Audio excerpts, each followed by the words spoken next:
salaamaaleykum daleen ak jàmm ci Xarala Academy mbokk yi si daan Xarala Academy ñu topp suñu formation Python en wolof tey dañoo ñëw ci lu am solo muy les dictionnaires si deuxième partie bi dañoo bëgg wan la naka ngay afficher clé ak valeur ci benn dictionnaire comme gisoon nañ naka la ñuy afficher valeur kese ak naka la ñuy afficher clé bi kese léegi tey bu ñu bëggee afficher clé ak valeur bi naka la ñuy def voilà léegi ba tey dañuy utiliser boucle for clé valeur in mot dict point items voilà ñu def nii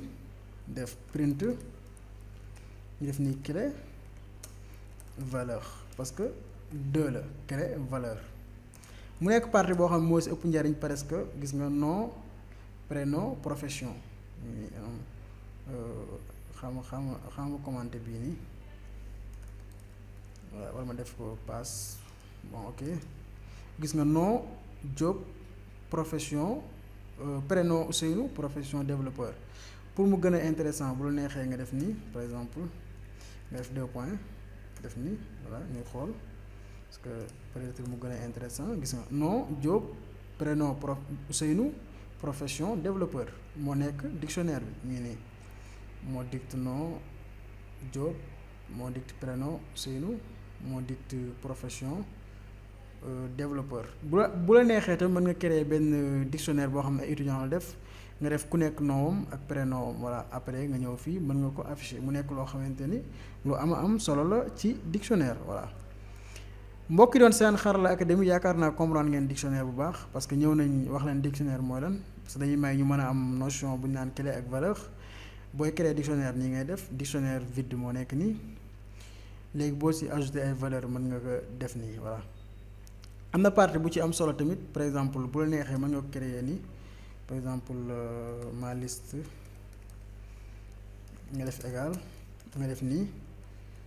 mën nga ñëw nga def nom nga def job nga def prénom nga def Ousseynou exemple Ousseynou bul neex te mën nga am beneen nga defaat nii non Xarala ok prénom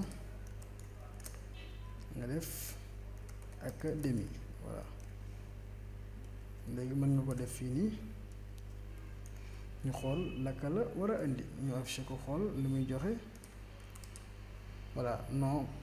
Xarala Academy parce que fii nii day xool nom bi nga xamante ni moom moo mujjee voilà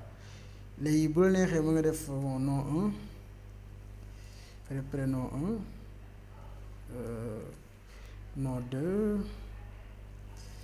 prénom 2 voilà ñu def lii ñu xool lu muy indi voilà prénom 1 léegi ñu xool lu mu war a indi voilà indi na la ko nom 1 Diop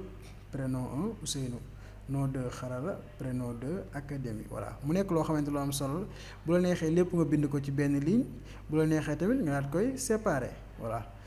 mbokk yi leen seen Xarala Académie du ñu topp suñu formation Python en wolof ñu leen sant di leen gërëm ci vidéo bi di ñëw danañ leen jox benn exercice benn TP bu am solo benn projet boo xamante ni di ngeen ko def bu ko defee ngeen mën si jàng bu baax a baax bu beneen yoon ci beneen tutoriel merci